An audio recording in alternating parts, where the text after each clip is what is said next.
زندگی میں 7-8 چیزیں ہیں ان سے محفوظ ہو جائے گا. سمجھ لیں کہ اس وقت زندگی میں انشاءاللہ یہ چیزیں، یہ بیماریاں، یہ تکلیفیں کبھی ہوں گی ہی نہیں.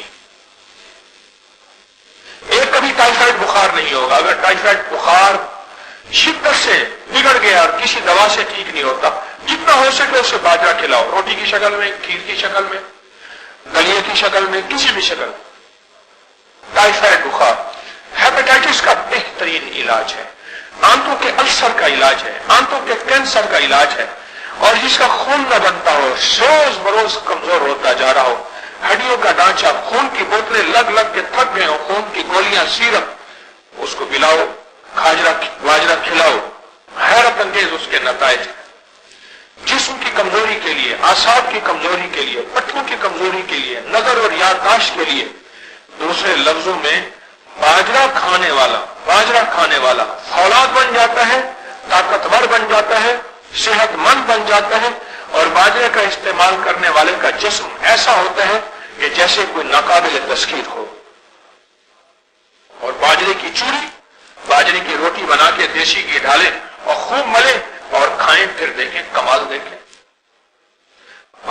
قدرتی باجرے کی بات یاد آئی، میں نے آپ کو باجرے کی تاثیر دے دی، باجرے کا کمال دے دیا.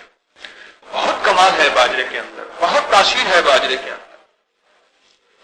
آج تو باجرے کو ہم نے بٹیروں اور تیتر کے لیے رکھ لیا، پھر وہ بٹیرا اور تیتر لڑتا ہے، اس کو حیران ہوتے ہیں، اور اس کی غذا تو کھاؤ. جوان، صحت مند، تندرست. ایک بزرگ گزرے امام الہند مولانا ابوالکلام آزاد. اب باجرے کی بات چلی تو اس کی طرف میں بات آپ دیکھیں، آمد اس طرف شروع ہو گئی ہے. فرمانے لگے میرے پاس ایک بوڑھا عرب بیٹھا تھا، ٹانگیں اس کی کمپ رہی تھی. تو میں نے کہا کیا شیخ الفرما، میں شادی کرنے آیا ہوں یہاں پر ایسے انڈیا میں، میری شادی کرا دے، سنا ہے آپ بڑے لیڈر ہیں. تو کہا تیرے پاس کیا ہے؟ ایسے دیکھ کے کہنے لگا میرے پاس اونٹ کا گوشت ہے، میرے پاس باجرہ ہے، میرے پاس زیتون ہے، میرے پاس انجیر ہے، اور میرے پاس کھجور ہے. اور کہنے لگا سب کچھ مجھ سے چھین لو. مٹھی بھر باجرہ منہ میں ایسے ڈال کے کہنے لگا میرے پاس یہ ہے، لیا شادی، حال میں مزید. اور سناؤ.